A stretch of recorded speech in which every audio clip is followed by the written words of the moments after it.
Porn, pleasure, and pain. How do they go together?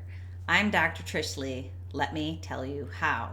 Okay, in this video, we're going to break down pain, pleasure, and how pornography consumption or use is related to those two concepts. And of course, I'm going to bring it back to your brain fairly quickly, and then we're going to talk about what to do about it in your brain tip for the day. So let's break down the first two elements, pleasure and pain. Pleasure and pain are two sides of the same coin. They're driven by the aspect of your personality called ego. And if you've never heard of ego, ego is the aspect of the self that is craving for more and more and more in the world. And that more and more exists on two extremes, more pleasure and unfortunately sometimes more pain. Pain and pleasure are literally the opposite of two sides of the coin, but they do the same thing for your nervous system. They make you want to have experiences in the extremes. So you might know people who thrive on always having a problem. Those are people whose brains and nervous systems are literally conditioned to have problems and to seek attention based upon the problems that they have. They might always be sick. They might always have financial issues. On the opposite side of the coin, there's those people who are always riding high, are always the funny one in the group, the one who's doing extreme silly things and making everybody else laugh. Those two aspects are the exact same out here.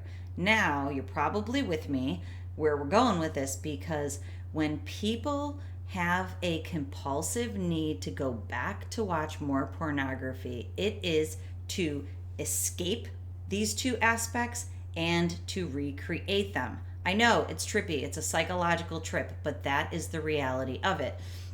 So what happens is your brain, you need to exist out in these extremes of high amounts of pleasure and high amounts of pain or self-sabotage. So we know that pornography consumption, when it becomes compulsive, it literally becomes a guilt and shame cycle. So you seek it out initially for pleasure and pain reduction from the stressors of your past or the stressors of your current world. And you're trying to get pleasure and you're trying to escape pain. In doing so, you are giving yourself pleasure and you are giving yourself pain. So what happens is pornography keeps that cycle of your ego existing out here going. Now, what's the solution? The solution is to bring the brain pattern down that needs constant pleasure and pain, and to increase that perfect processing speed in the middle for joy. And you've probably heard me talk about joy before. Joy means you can stay present and engage in your world.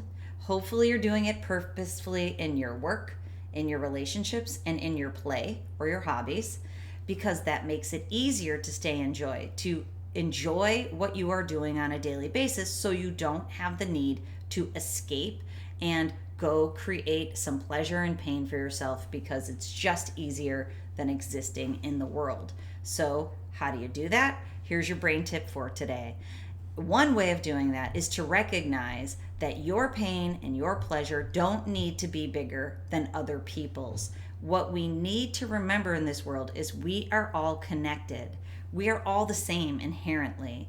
We all have gifts that make us better than other people, and we all have things that make us worse, in air quotes, than other people. We have things we're good at, we have things we're bad at, and for the most part, we're probably middle of the road. So for today, your exercise is to think of one thing that you are really good at. If you can't come up with that, ask people in your life, what do you think I'm really good at? And have people tell you, because you might be surprised. Different people might tell you different things. And then after that experience, you will know multiple things that you're good at. I also want you to think of something that maybe you struggle with. I'm here to tell you, I cannot do math. I used to use that when I was younger as negative attention seeking. I'd proclaim I'm not going to give the tip because I can't do math. Now I just don't do the tip because I can't do math, especially under pressure. And this way it's no longer a negative attention seeking behavior. It's just a thing. I'm not good at math. Guess what I am good at? I'm good at science. And I'm good at hopefully educating people, breaking down difficult science so that you can understand it, so you can make yourself better and get back to your authentic self and get out of your ego using your brain. That's what I'm good at. So go ask people what you're good at. Identify one thing that maybe you're not that good at, and then be okay with it. You don't have to seek attention for it. And then recognize the rest of the stuff, you're probably pretty okay. I'm a pretty okay cook. I'm a pretty okay dresser. I'm definitely not going to win any fashion awards. I'm pretty okay at a lot of things. And that is a beautiful thing. And we are all connected in that. So stay in that. Use that as an exercise so that you don't have to have extreme levels of pleasure. You don't have to have extreme levels of pain. You can break that cycle and increase your joy knowing you are connected to everybody else. Okay, I hope this helps you out. And remember, if you're interested in help on your journey of discovering who your real self is and no longer needing to exist in ego out here, I'm here for you. So go check out my website at drtrishleigh.com. There's services at all different price points, and especially low price point services, so I can try to help everybody if they're up for it. Okay, so remember, control your brain or it'll control you.